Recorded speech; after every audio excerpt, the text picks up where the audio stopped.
Well, we all know the election happened on November 3rd, and then a few days later, Joe Biden declared himself the winner of it. That's what has happened. And the mainstream media and various world leaders and international news and pundits and actors and late-night talk show hosts and Hollywood types, these people are all getting together to congratulate Joe Biden. And Joe Biden's got his transition website up, talking about all the things he and Kamala Harris are going to do with their term as president and vice president of the United States. Everybody's just acting like this is real and it's over. But if you're aware and you're following alternative media at all, you know that not one state has certified its election results yet. Therefore, there is no way to call a winner. Not only that, but just absolute boatloads of evidence has come in and witnesses have stepped forward. I mean, hundreds of witnesses have stepped forward detailing many types of fraud and many types of chicanery and illegal activity that will prove, I think, that the election was stolen or the attempt to steal the election happened in many, many areas around the country.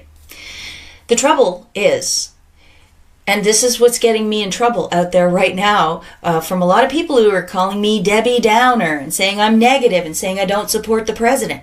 The trouble is, if a tree falls in the forest, does anybody hear?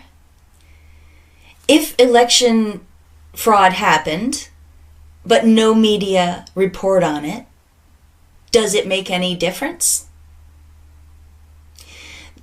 Remember, okay, I'm going to play you 2 minutes of a video I did back in September about the Transition Integrity Project and their script they wrote for how it's going to go in this election.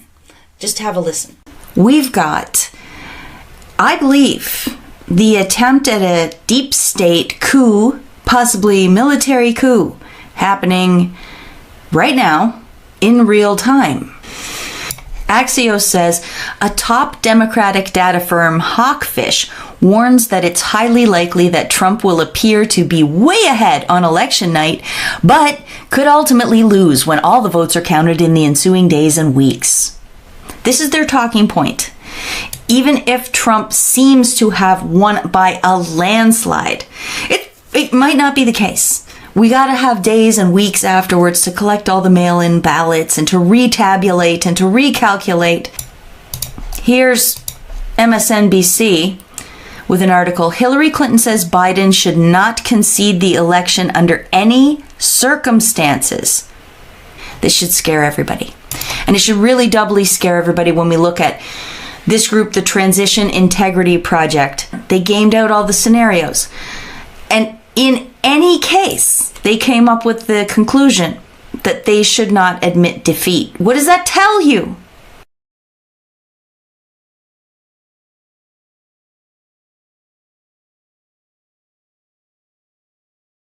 They stress the notion that the media has an important role to play. Responsible outlets can help educate the public about the possibility, indeed the likelihood, that there won't be a clear winner on election night because an accurate count may take weeks. Social media platforms can commit to protecting the democratic process by rapidly removing or correcting false statements spread by foreign or domestic disinformation campaigns.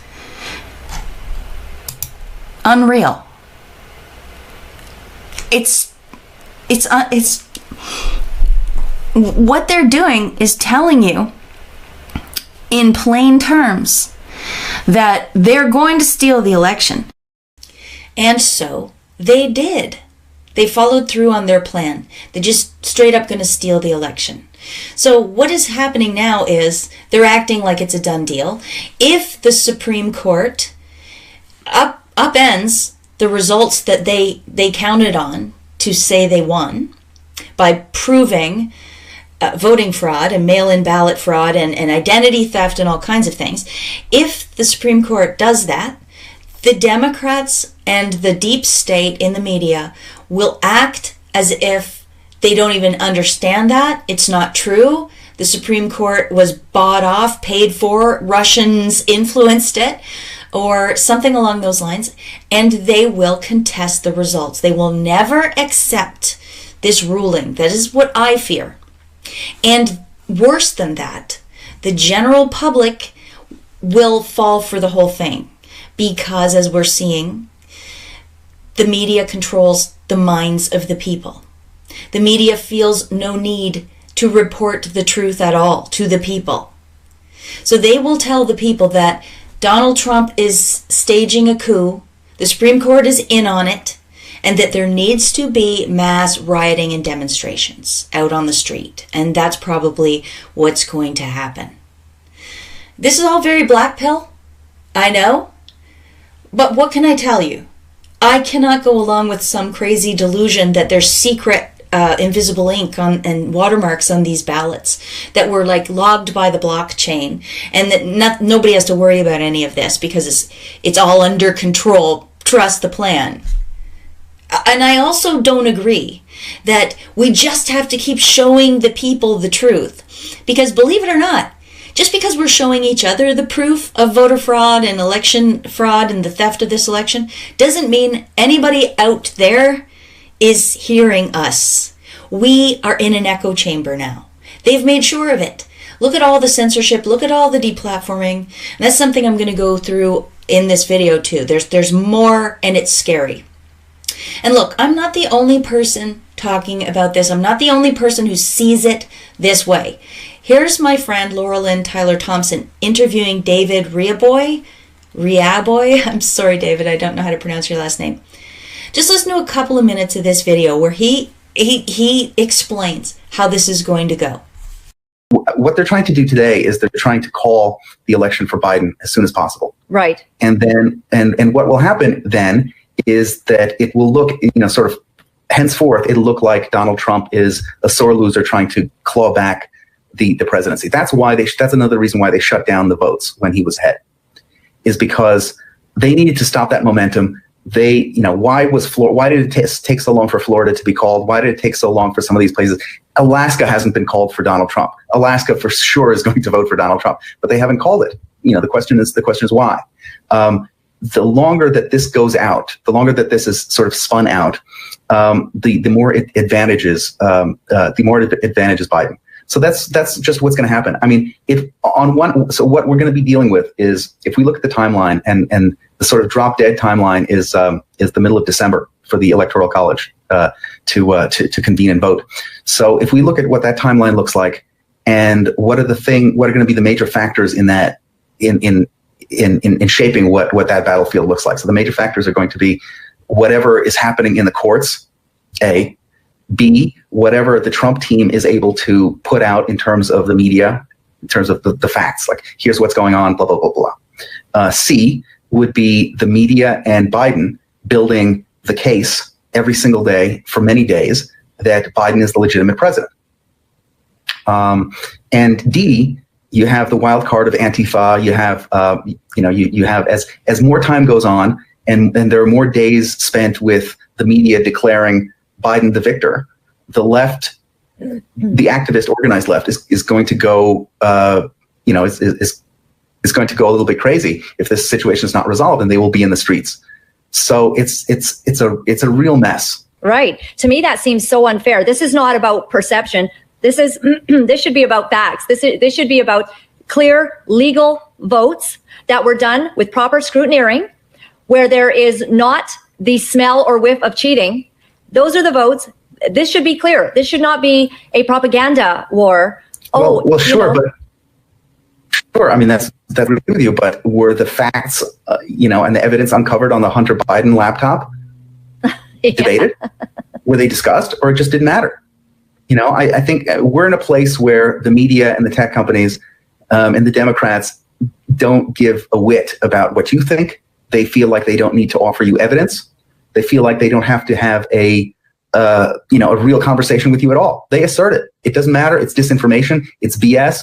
Voter fraud is a myth. If you say so, you'll be banned or penalized, and we move on. They offer you. They're not here to have a debate with you on the merits. Sadly, I think he's completely right. He's completely right. He used the example of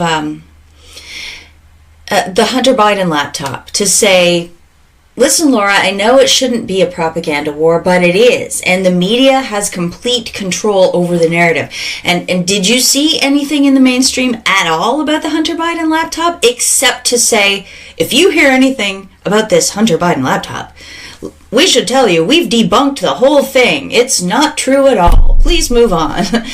That's all we heard in the mainstream media about that. I would like to use the example of COVID for everyone to realize how strong the media power is.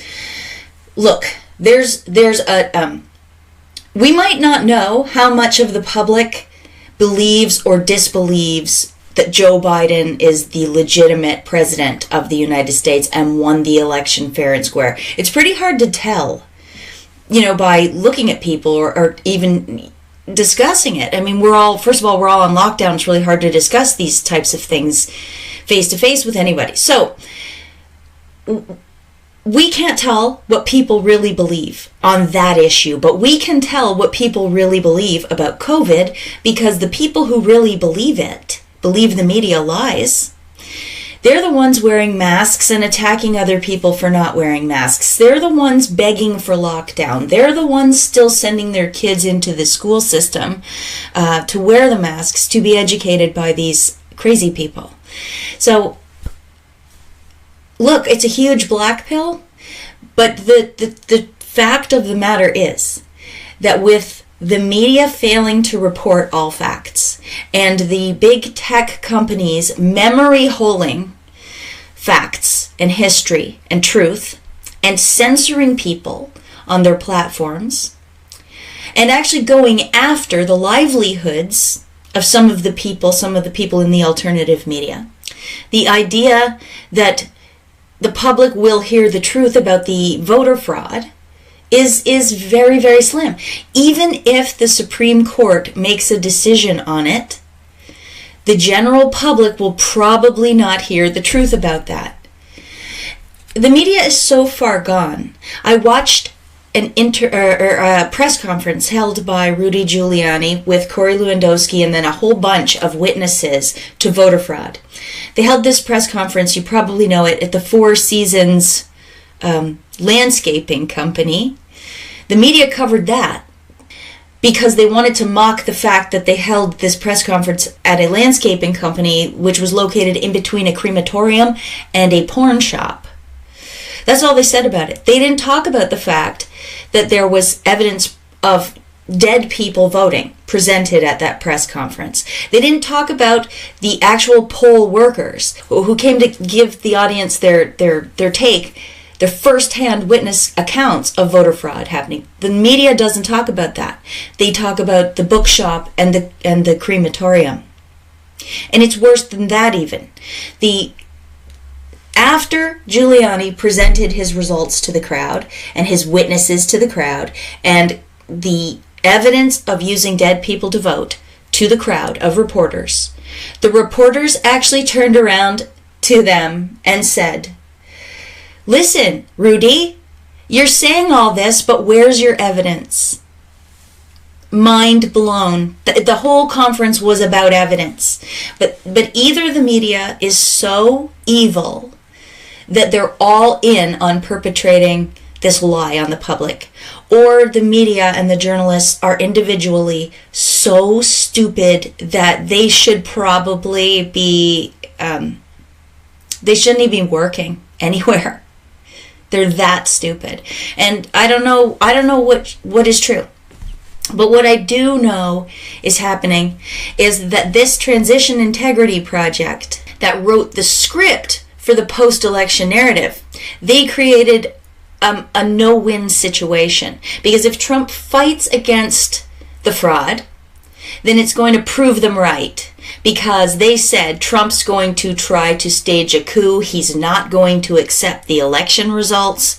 And every time Trump speaks about not accepting the election results, it plays into the narrative they created, you see? Even though it's true.